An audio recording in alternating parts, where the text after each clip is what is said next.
রবিবার থেকে শুরু হবে জেলা প্রশাসক সম্মেলন।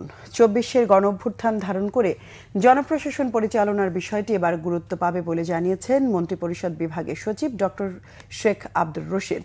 তিনি জানান, আলোচনায় আইন শৃঙ্খলা ও নির্বাচনকালীন ভূমিকা অগ্রাধিকার পাবে। ২০২৪ সালের ডিসি সম্মেলনে নেওয়া সিদ্ধান্তের ৪৬% বাস্তবায়ন হয়েছে বলেও জানান তিনি। রিপোর্ট রিশান নাসরুল্লাহর। অন্তর্বর্তী সরকারের সময়ে প্রথমবারের মতো রবিবার শুরু হচ্ছে জেলা প্রশাসকদের সম্মেলন। এবারের সম্মেলনে সরকারের অগ্রাধিকার ও আলোচনার বিষয় জানাতে শনিবার সচিবালয়ে সাংবাদিকদের মুখোমুখি হন মন্ত্রিপরিষদ সচিব।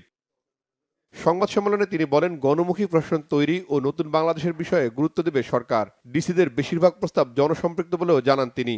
সরকারের নীতি পদ্ধতি, অগ্রাধিকার এবং সরকার কি চান, কিভাবে তাদের অঙ্গীকার জনগণের প্রতি অথবা সংবিধানের প্রতি তাদের যে অঙ্গীকার পূরণের জন্য তারা স্থানীয় প্রশাসনের কী ধরনের সহায়তা চান সেই বিষয়ে কথা বলা হয়।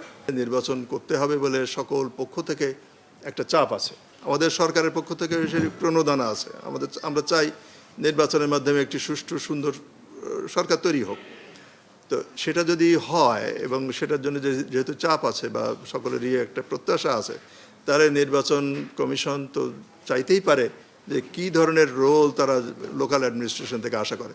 বিশেষ করে আমরা গত কয়েক বছরের বা কয়েকটা নির্বাচনের ক্ষেত্রে লোকাল অ্যাডমিনিস্ট্রেশনের কিছু ভূমিকা নিয়ে আমরা বিতর্ক হতে দেখেছি।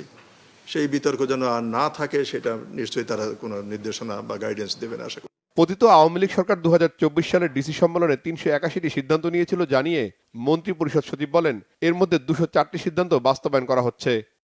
সড়ক মহাসড়ক বিভাগের কতগুলি, পানি সম্পদ মন্ত্রণালয়, রেলপথ মন্ত্রণালয়, এখানে অনেকগুলি আছে কোনো কোনো বিশেষ ব্যক্তির নাম দিয়ে কিছু কিছু স্থাপনা বা ধরেন কোনো কাঠামো তৈরি করতে হবে, এই ধরনের কিছু সিদ্ধান্ত ছিল।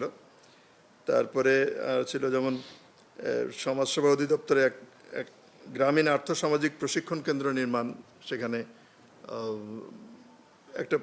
একজন বিশেষ ব্যক্তির নাম দিয়ে সেটা যেন করা হয়, এই ধরনের সিদ্ধান্ত ছিল। তো সেইগুলি আসলে আমাদের আসেনি। এটা শুধুমাত্র ওই নামের কারণে নাও হতে পারে, আর্থিক কৃচ্ছ্র সাধনেরও প্রশ্ন আছে এখন।